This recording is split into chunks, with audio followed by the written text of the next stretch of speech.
بسم اللہ الرحمن الرحیم۔ السلام علیکم میرے سبھی دیکھنے والوں کو۔ آج کی ہماری کہانی ایک غریب بیوہ عورت اور ایک رحم دل دکاندار کی ہے۔ ایک گاہک نے دکان میں داخل ہو کر دکاندار سے پوچھا، کیلوں کا کیا بھاؤ لگایا ہے؟ دکاندار نے جواب دیا، کیلے 12 درہم اور سیب 10 درہم۔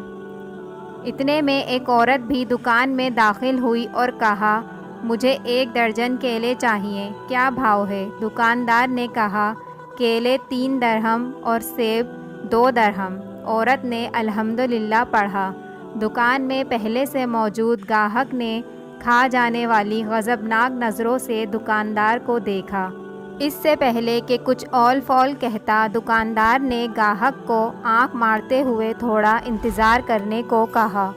عورت خریداری کر کے خوشی خوشی دکان سے نکلتے ہوئے بڑبڑائی، اللہ تعالیٰ تیرا شکر ہے، میرے بچے انہیں کھا کر بہت خوش ہوں گے۔ عورت کے جانے کے بعد اس گاہک نے دکاندار سے بہت ہی غصے میں کہا کہ تم ہم کو دھوکہ دے رہے ہو، عورتوں کے لیے تم نے کم بھاؤ رکھے ہیں اور آدمیوں کے لیے زیادہ۔ اس پر دکاندار نے کہا، اللہ گواہ ہے، میں نے تجھے کوئی دھوکہ دینے کی کوشش نہیں کی۔ یہ عورت 4 یتیم بچوں کی ماں ہے، کسی سے بھی کسی قسم کی مدد لینے کو تیار نہیں ہے۔ میں نے کئی بار کوشش کی ہے اور ہر بار ناکامی ہوئی ہے۔ اب مجھے یہی طریقہ سوجھا ہے کہ جب کبھی آئے تو اسے کم سے کم دام لگا کر چیز دے دوں۔ میں چاہتا ہوں کہ اس کا بھرم قائم رہے اور اسے لگے کہ وہ کسی کی محتاج نہیں ہے۔ میں یہ تجارت اللہ کے ساتھ کرتا ہوں اور اسی کی رضا اور خوشنودی کا طالب ہوں۔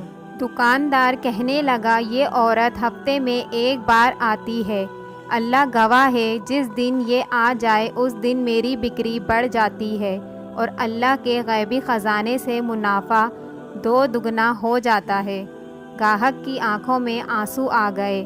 اس نے بڑھ کر دکاندار کے سر پر بوسہ دیتے ہوئے کہا، باخدا لوگوں کی ضرورتوں کو پورا کرنے میں جو لذت ملتی ہے، اسے وہی جان سکتا ہے جس نے آزمایا ہو۔